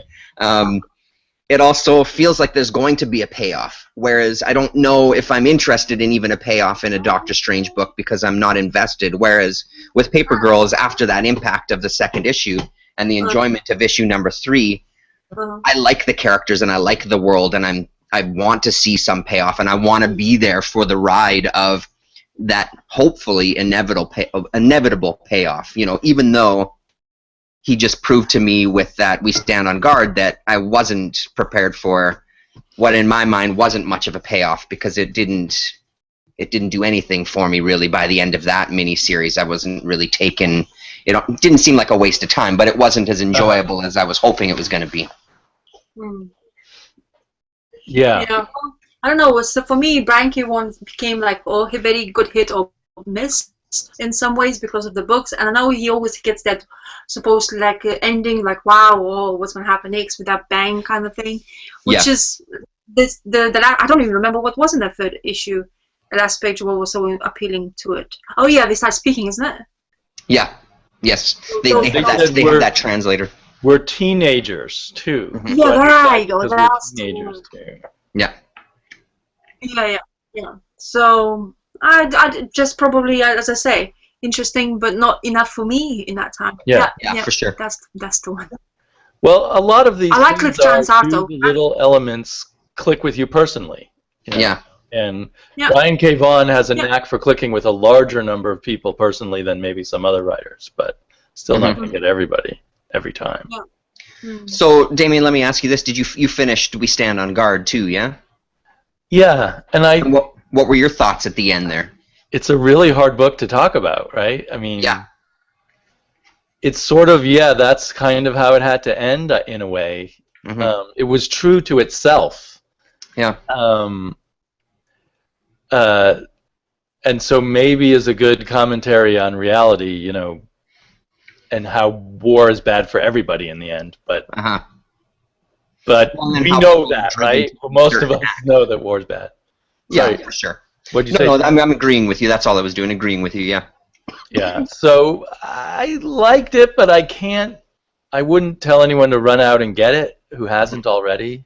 The art was amazing. I don't even know, if you look at an individual panel, there's nothing about the art that's like a stupendous style, but somehow the overall effect of the art was very impressive, and the coloring, I think, was very impressive. Yeah, it seemed almost like that ending seemed almost kind of, like you're saying, it just seemed kind of basic, like, oh, okay, so here's the inevitable outcome of war. Now she's turned into what could be construed as a quote-unquote terrorist because she's strapped with this bomb and blah, blah, blah, and it just seemed kind of like really? That's all you had to really say at the end of this? Right. That war sucks? Wow, that's brilliant. Thanks. I mean, you could say it's the power of fiction that lets people really feel it rather than who haven't actually gone through war. Feel how horrible it all is and how it ruins everybody's life. Trying to personalize it a little more. Yeah. So that's a noble cause, and so maybe if I read this at a different age or something, I would be more impressed by the message. Yeah. I kind of enjoyed the ride. And I feel like, although he kind of made a nod to saying maybe there's something on the American side of the point of view, but it was very weakly done because the person was so obviously tortured and everything. For sure, but then in the contrast, like the Canadians, you know, were represented in a certain light too, and that kind of changed at the end as far as like this Canadian woman did this horrible act at the end in some sort of like what her mind saw as revenge, which maybe isn't always the best thing either, you know, so yeah. Well, and I wasn't able to understand for sure how serious the poisoning of that water was. Did she doom Canada along with the United States? Yeah, exactly. So one body of water up in Canada you could destroy and then no one would have water? I didn't really believe that. Yeah. I did think it was very powerful how he ended the story with happy days of her childhood. Mm-hmm. You know, and That's we right. all want happy days for our children. Mm-hmm. And to think about war and how it destroys children's lives is very upsetting, more so than it destroys everybody's lives, but Yeah. the destruction of children's lives, and thus the destruction of them as viable adults, possibly, is kind of a terrifying thing. So Yeah. I just had a mixed feeling of, yeah, this was kind of good, but yeah, I'm not going to tell anyone else to read it or anything like that. Yeah, to rush out and grab it for sure. Yeah. And then did you read Monstrous 2 as well? I haven't had time to read it yet. Oh, okay. Larissa, do you read that one? No, I actually didn't pick it up. Second one. Okay. I decided that you know, some of the things, like there's so many number ones coming out, and then Yeah. I liked it what it was the first issue. I really liked the thickness of it. I really good immersed in storyline, but somehow something in the back of my head said like, okay, maybe I should just wait for it. You know, like Yeah. because you have to sometimes, you know, you have to be kind of harsh on your own police or on your own self, saying, no, you can't pick up every single thing. And I was thinking, will I, you know, is it that book I really wanted to have it in me? And at the moment after that reading the story, I was thinking, yeah, I love the art and stuff. I already have Wayward, which is kind of manga-esque kind of style thing. Yeah. And I was like, do I need something else like that? And I didn't pick it up. Mm-hmm. It definitely could have been a wait for trade for me. I just decided to pick up the second issue, but I could have gone either way and said, okay, wait for trade, because there was nothing at the end of issue 1 that made me say I've got to read issue 2. That's right. I read issue 1 and I said this is a great issue, Yeah. but I didn't feel driven to read issue 2, Mm-hmm. which is why I got a pretty big stack the past 2 weeks, and I just haven't got through many of them, and Monstrous didn't rise up to the top of the stack. I will eventually read them. As But that happens, so yeah. if you could say in general terms whether you liked it without. Oh yeah, no, I by no means will I go into any detail. I enjoyed it. I really enjoyed the first one. Like you guys, the same thing. Like there was nothing at the end that, oh my God, I've got to see what happens. But there was enough there that it made it to the top of my decision. I mean, when I say like that's my pull list basically. I got 4 books, you know, because that's what I'm down to. When we go through the winter months, my list gets really minimal. So it made enough of an impact that when I saw it on the shelf, I made sure to buy it. Like you're both saying, I don't think you're gonna miss if you wait for a trade. I think it might be a good one to read as a whole chunk. This issue was still I enjoyed it. Not nearly as much as the first one. We get introduced to more new characters and just more aspects of her life and just where things are going. You get a little bit of a sense of where things might be going. It was enjoyable, but the first one, so far in comparison, was much stronger. It was a really strong opening, I thought. So. Well, from hearing that, I can imagine there are a number of books that I'll read the first trade's worth of issues and then switch to trade waiting, and it might be that kind of thing. Yeah. It's such a big story that she probably wants to tell that Yes. each issue is probably going to be a small part of it. It really seems to be too, especially with some of the other characters that have gone introduced into here, and it seems like it's going to be a pretty enormous world that she's going to be bringing us into. So I'm curious, and I think the biggest curiosity for me was the back matter in the first issue. I just found that interesting, and like we've talked about before, I think, Damien, just the majority of the characters being females, and especially in the roles of kind of these torturers and these people that are doing these experiments. I like that idea. For me, in my mind, it gives it a little bit of a different angle. Instead of it being males torturing females and that sort of thing is always very distasteful to some degree. It kind of makes it so you can't look at like the actual what they're trying to say when it's just like it's these males torturing females. That's what's in my head. It's just this. It reads automatically as like this misogynistic thing where it's these females torturing females. Then you can kind of get to maybe some more of the subtext instead of just getting that shock factor. So I like that angle of it. So I'm curious about the world for sure. So yeah. I read the Sheriff of Babylon #1 as well, which I thought I'm gonna, if I'm gonna pick it up, I'm not gonna pick up second issue because it was too heavy. It was, again, you're talking about your We Stand Guard. It was very terrorist kind of like thing. Yeah. They were in where were they? No, I think it was Baghdad, something like that. I'm sorry, Okay. I'm absolutely blanking now what I read, but I was thinking because the writer, the king, I read his Omega Man, which I really like.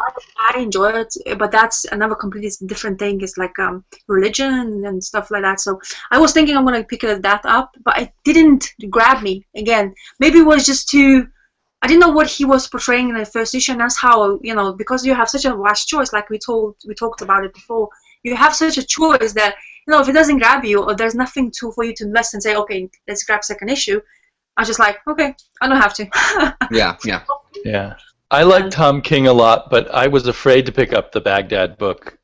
Yeah. Because I know that he was in the CIA, working for the was, CIA in Baghdad, and I'm just a little queasy about all that, and I didn't yeah, feel like delving into that right now.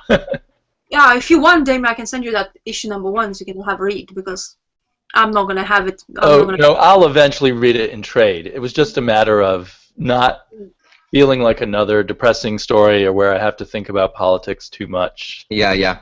I don't mean to sound like someone who... I don't know. I just get... Sometimes especially reading comic books or just reading in general, I just want a little distance from the bad things in real life. For sure. It's escapist, and there's nothing wrong with that whatsoever, yeah. Because we are filled up with that, or whatever, you switch on TV, and thank God I'm not watching TV anymore, because I become like, you know, when you go at work and people start talking about world stuff, I feel like I am completely out of it because I don't watch TV.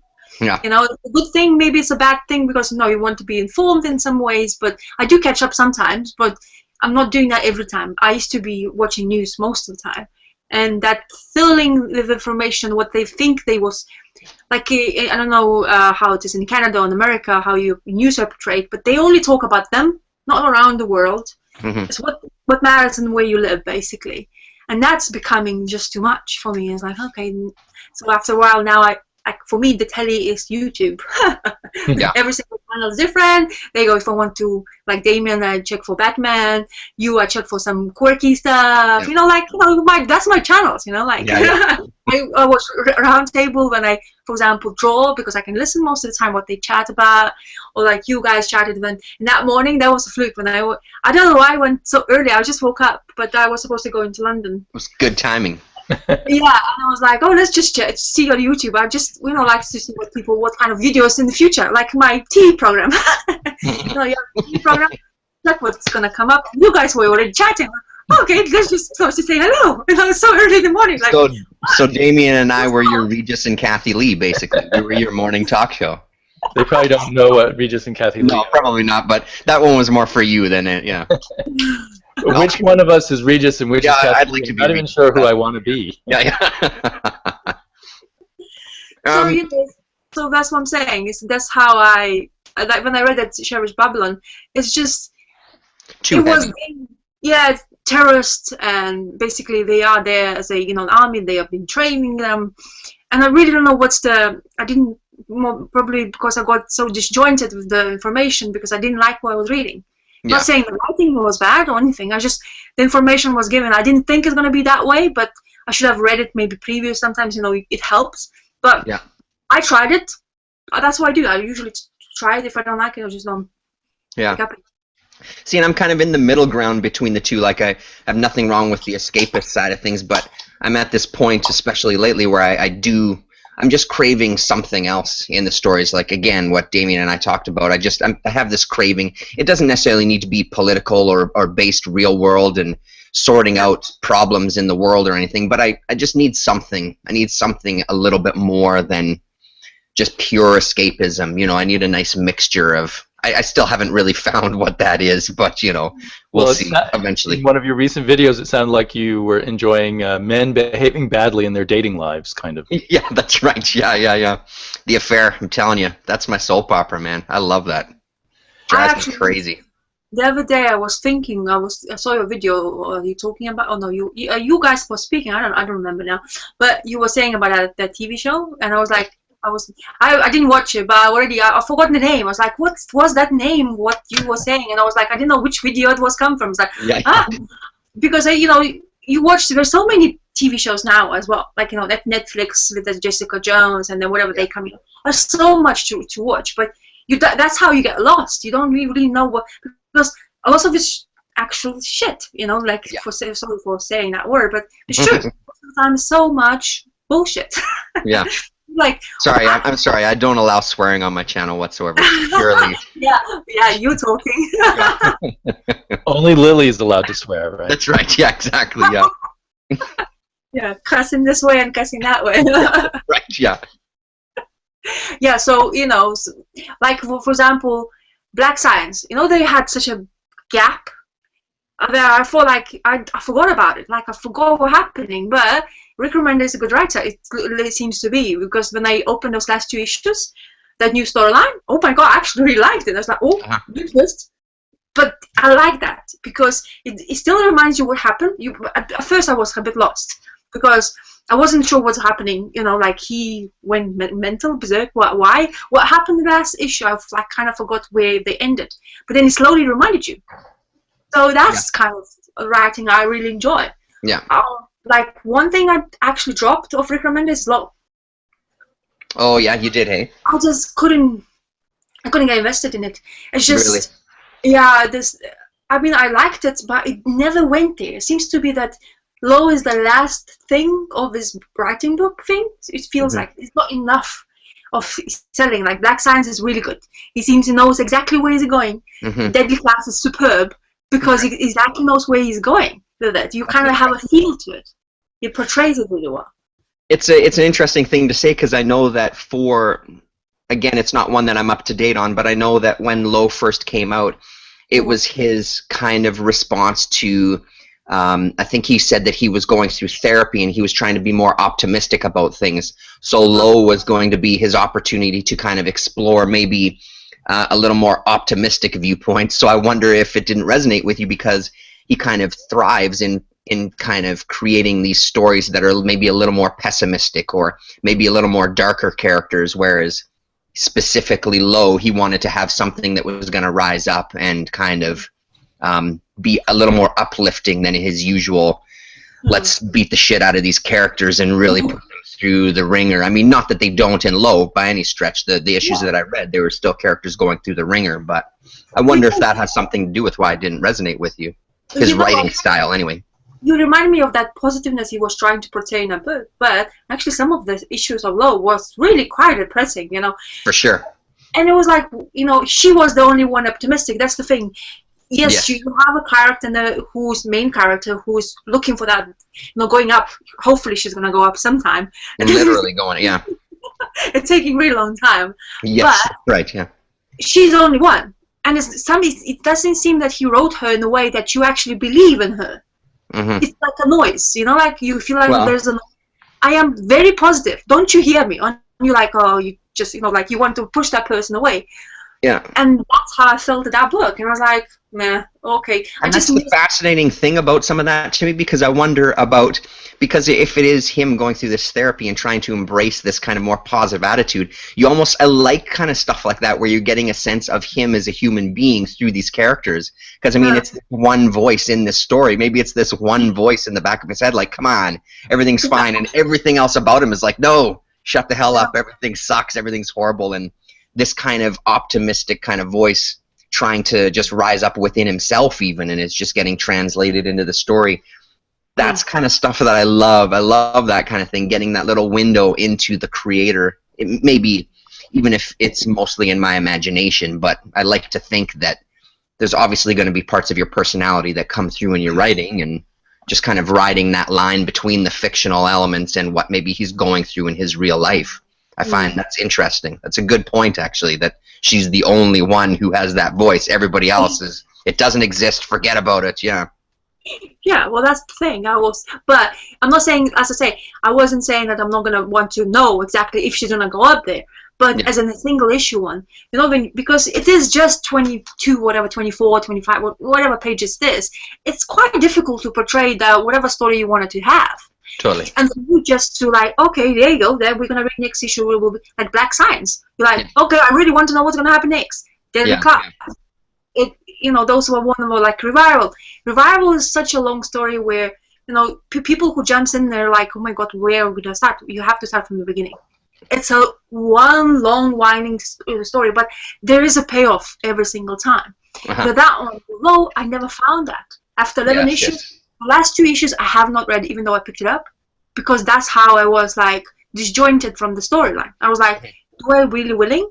So instead of doing, like keeping it in my collection, I actually sold it for somebody else who barely wanted to read it. Yeah, yeah.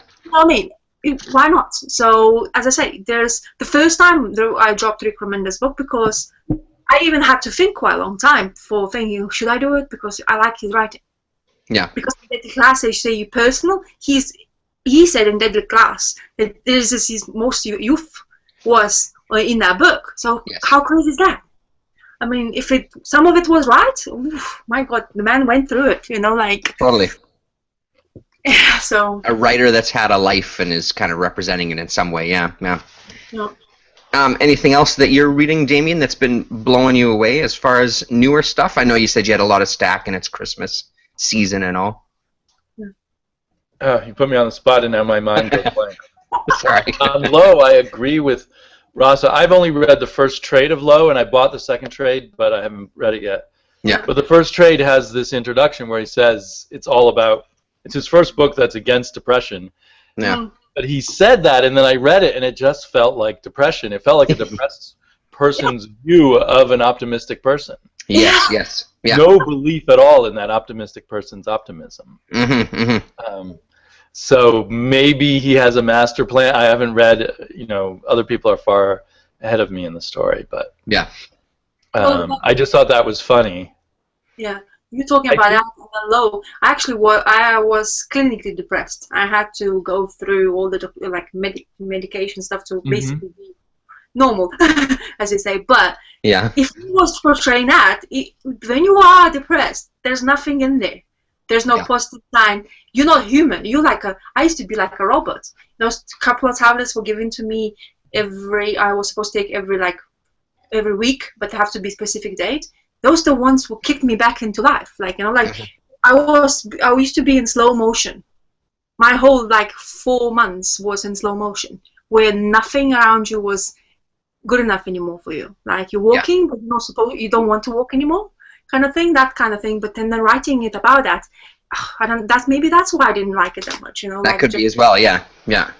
A reminder of that. You need that glimpse of bright light at the end, just for you to live long enough. Totally. Well, and I think, like Damien mentioned earlier, there has to be something that resonates with you as an individual in anything that you're, any sort of entertainment or reading or movie watching or whatever. There's got to be some nugget, and if it's something that's maybe not a part of you, maybe that you didn't like, and it's represented there on the page, it's like, well, why would I want to read this about this now? I know exactly. I know already. You don't need to tell me. You don't need to shove it in my face. Yeah, exactly, And I'm myself. Yeah, exactly. It's just some cruel joke.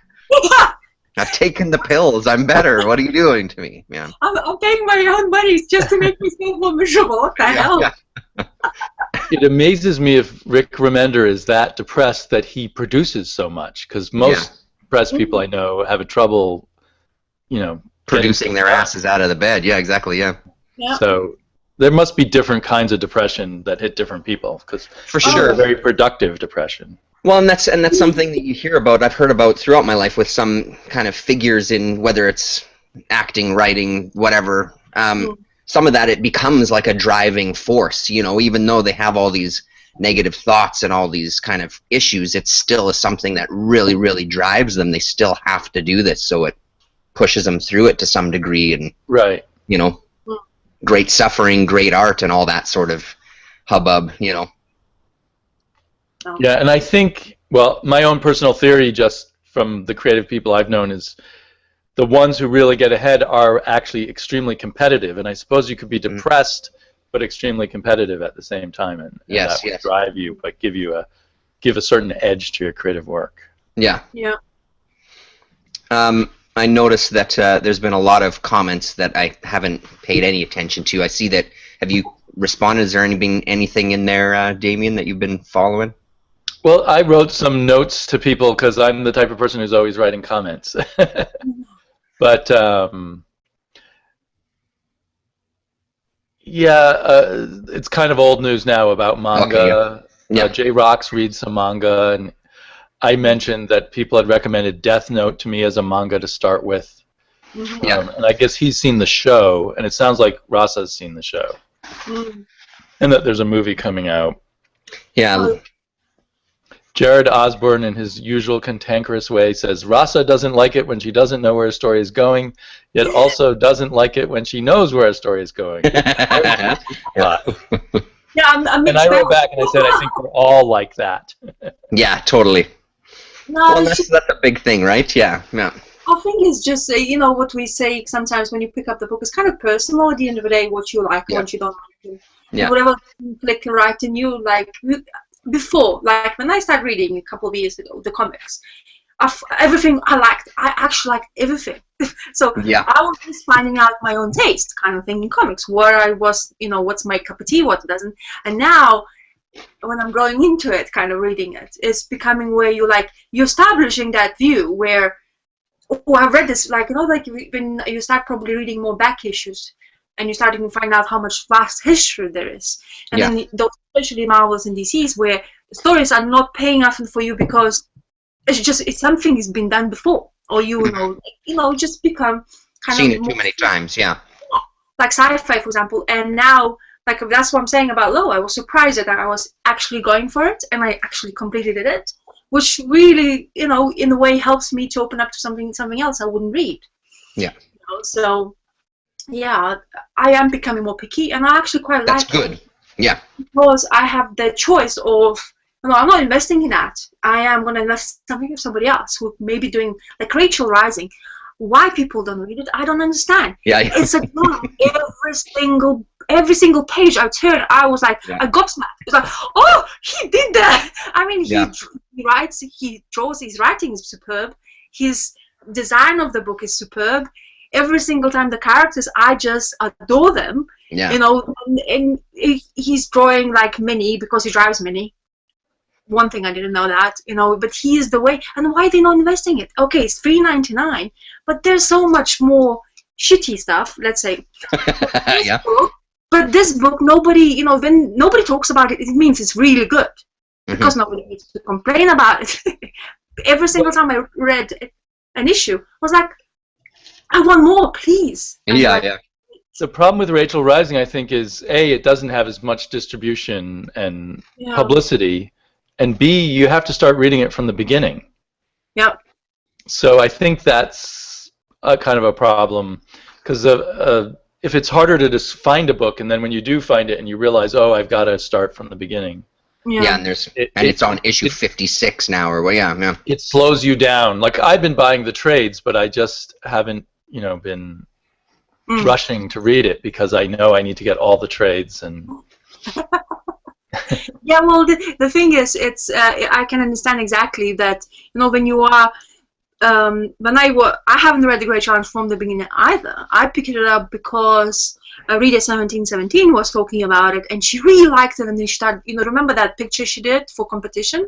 Yeah. You know, that kind of thing. Yeah, I remember her promoting the book. And then I picked it up an issue, and I read it. I wasn't sure where it was going anywhere. And then I picked it up, and then I was picking up the back issues. I didn't pick up the trade. But that issue I read, it blew me away anyway, because his attention to detail is impressive. It's black and white, but it gives volumes to that black and white. You know, it's very difficult to portray black and white. You have only two colors where, you know, the emotions of the characters is really important, and he draws them. He has his own style. But that's the thing. I like there's the humor in that little girl when she kills somebody, but she's like, I'm sorry, but, you know, but she's still evil, and you're like, ah! And she's like an old lady, I think, in the girl's body, or something like that. Like, you feel like, but it's so good. I think it's just attention to detail. The characters. These characters are really rich when you read them. He is superb, but that little girl, she's my favorite. And the evil look, and then she's like, oh, and she's like a still kid. And you like remember when you like being mischievous when you were younger, and your parents look. You're basically pulling that face. So, yeah. Oh, I've seen the face. I've seen the face. So exactly. So I as I say, that book I would recommend to anybody. Like Revival, yes, it's the same thing. You know, it's from issue 1 you have to start reading it. and it's kind of quite slow, but it's rewarding because now it's getting to the point where they already announced it to end, and I'm gonna be really sad. Probably gonna make a crying video of departure. Well, that's the other side of it too. Like it's rewarding, but it's also there's something about that feeling. I mean, again, like I'm sitting watching this affair, and I've got tears in my eyes, and I'm like, I don't know why this is. Not everybody loves this, and it's like there's something about that feeling. It's kind of emotional as some of it is, but there's just something about like you almost get addicted to that feeling. You want, man, I want everything to resonate to some degree, you know. But it's hard. It's really hard, you know. So yeah, it doesn't help that the book is, like Damien said, is not well everywhere. I mean, his presence on Twitter is well felt, and whenever I read about him saying, you know, like I really like the read. But he's still going, which is really good, and I'm really glad about it, that they still keep on. You know, he's still doing it, and no matter hopefully how long it's going to be at, but he's still producing it, even though probably there's some lows and high ups, you know, for that book. Yeah. But I think it's reward for him. He hears people talking and get really excited about it. I think that's really, really fascinating to see that the guy is still pushing forward, no matter where where he's at. Hopefully, he's making money, and I really do hope so. Because well worth it. Mm-hmm. I bet he's selling well in trades now. I mean, there has been enough word of mouth buzz about it. Yeah. Different people find out about comics in different ways. The way I do it is every Wednesday I look on the CBR website, and they have previews showing like 5 art pages of every comic coming out. Oh, really? That week. Only it's not really every comic because they never show Black Mask comics, and they never show Terry Moore comics. Mm-hmm. And I assume that that's Terry Moore and Black Mask's fault for not getting previews to them. Yeah. So I would think that someone like Terry Moore, you know, he's busy making the comic, but maybe he needs someone else to do a little more PR for him. Yeah, to get his name out there. The way that you used to get your name out there is different than, you know, when he first started than it is now. Mm-hmm. Isn't his wife is working with him as well? I don't know. Because I think, if I'm right, I think his wife helping him to produce that comic actually. So not alone in it. But you really have to. I think you really have to work all the internet venues. Just being on Twitter is only people who already know who you are going to find you on Twitter. That's right. Yeah. I have discovered a lot of comics that I might not have tried because I saw the preview pages of them. Mm-hmm. Mm-hmm. Yeah, I didn't know that was a thing. That's a really good idea, that you could sample the and first for me, pages. because my comic book shop has every comic wrapped in plastic. So I can't just go in and flip through every one. It's kind of a big deal to pull it out of the tape and all of that. Yeah. So I only occasionally flip. Is that because they don't want you guys hanging out and reading the books? Is that their thought behind it? I don't know if it's that, or maybe they find more that people like them pre-bagged and they sell more that way. Mm-hmm. It plays to the collector phobia of getting a bad copy and all. Totally, yeah. So I think on one hand you cut out the casual browsers, but you make the collectors happier by doing it the way my shop. Yeah. At this stage, you'd think the casual browsers are going to be, I don't know, maybe at least equal to the money you're going to be getting. And I imagine, I mean, that's how I pick up a lot of books. It's casual browsing of the shelves, and hey, that looks pretty cool. I flipped through it. Let's spend the $2.99 or whatever on that to give it a shot, you know. I think it depends on the shop. I think this shop just believes, rightly or wrongly, that these obsessive collectors are their backbone of their business, and so they cater towards that. Well, that's very narrow-minded. They thinking that. I mean, they're a small business, so they got to do what seems to work for them. Totally, yeah. And if it's paid off till this point, yeah, you can't blame them, I guess. It might be the casual browser buys 2 comics, and the obsessive fanboy buys 30. Yeah, for sure. So who do you cater to? Yeah. Yeah, or obsessive fangirl, also. I shouldn't just say boy. Yeah. We are not many, but we are. Yeah. How many times I go into like the comic mart? It's so funny because I'm probably the only female there, browsing around. I've seen a couple of females now. They just struggling along with their husbands, but I am actually. And when I deal with the guys, they look kind of. It's funny how they look. You know, like we don't like surprised. Oh, you're actually reading this? You actually know what you're talking all about? It's like, yeah, I actually do. I know. Yeah. When I picked up the I think I picked up the first Rocket Raccoon, and the guy really, like, he was the most, he didn't know what's going on, because I picked up this huge stack of books, and I'm just looking at him. I didn't say, I actually had my eye contact, and he wasn't trying to have eye contact with me at all, because, I don't know, was he scared of me, or was I looking that scary, or just because I am a female? Yeah. Like, I'm getting that, can you just calculate how much is it? And I saw this Rocket Raccoon first appearance in the magazine, supposed Rocket Raccoon appearance. He's not Rocket Raccoon anyway, and I really wanted to have that because I was curious to see how he came up to be because of the Guardians of the Galaxy movie, and he calculated 3 times the stack and got wrong 3 times. Yeah. Because I was calculating with him just to make sure, he's not gonna, how much money I'm gonna have to spend. And I still ended up saving £25 because he didn't make it. It wasn't like I can, you the price. That's what quite a weird noise was that. Oh, there you go. Yeah, there you go. You're back. I lost you there for a sec. I don't know what happened. Oh, okay. Sorry. So yeah, so he gave me the price, and I was really happy. I still calculated back home. I was like, my God, he missed it. I wasn't. I mean, I wasn't sure how much I have to pay, but he missed like £25. Oh wow! I wasn't seeing the guy. I was just trying to buy something from him. So I got a deal. That's what I'm saying. How you go comic book shopping sometimes. It's funny the way they, like, do you actually know what you're talking about? It's like some looks you get.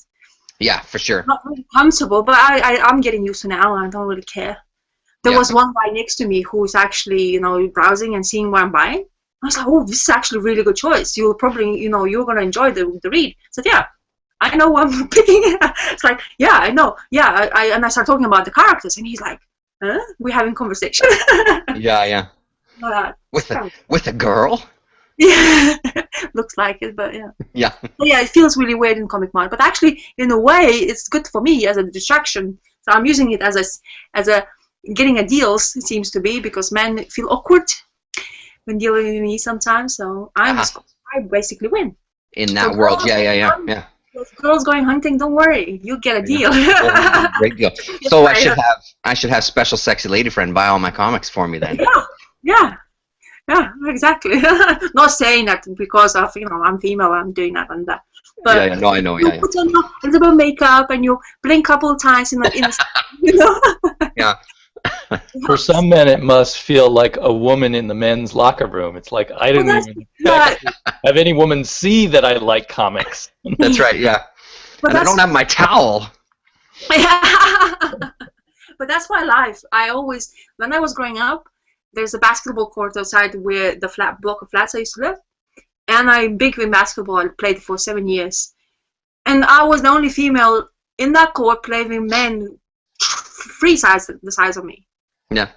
And they were like, because you have to gain kind of respect, I think, in the way of saying, in the man's world, like, but if you're not treated the way as you are, like this weak, blinky, big eyelash girl, just a person, and willing to, if you're willing to have those looks on you without you feeling bad about yourself, then you don't start. But it's sometimes tiring. Like the first time I told you about when I went to comic book shop, I didn't know it's gonna be like this, but I wasn't prepared for that kind of thing. Like everybody staring at you. Like, nope, I'm going back. I take my husband with me. It makes you feel very self-conscious, I imagine, as soon as you walk in when you're just there to pick up a couple of books. Yeah, especially there's if I go to comic book shop and it's quiet, it's me and another guy browsing comics. It becomes kind of weird. We're like, what she's doing there, kind of thing. It's like, okay, I want to see comics. I'm sorry.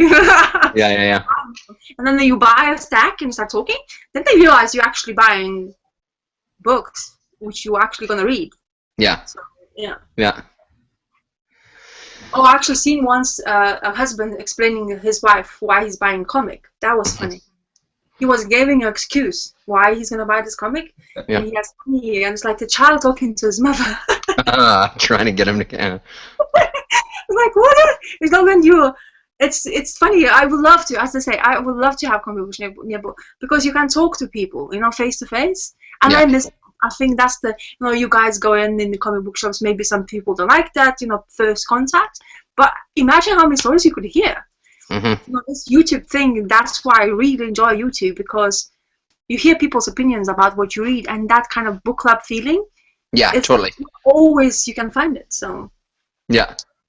So yeah, I love it. I love going shopping. Now I do. Before I was feeling, but now I trained myself. Yeah. Now you're a seasoned veteran.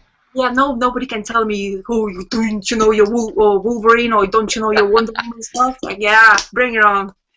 I don't even know half that shit. Screw those guys who want to talk like that. That's ridiculous. No, that's how you feel sometimes, like. Totally. I pull up the line of this comic and see if she's gonna reply to you. Like, really? Do I have to even converse to you then? Yeah. But if you do need to have that, if you know something really well, and you give that word back, and they're like, "Ooh, startled." Like, oh yeah, that's what she's talking about. Well, there you go. And that's really good feeling, honestly. Yeah, for sure. I'm competitive. I always have been. Yeah. But when you have, like you say, like you have to deal with that stuff. Unfortunately, still to this day. But if you have enough, like, sometimes it puts me, like, when we go comic book shopping, and when I go inside the comic book shop, if I have that weird vibe, I don't stay long. I can't even browse for comics. But sometimes I don't feel it. Like, why do I have to be looked at just because I want to see something?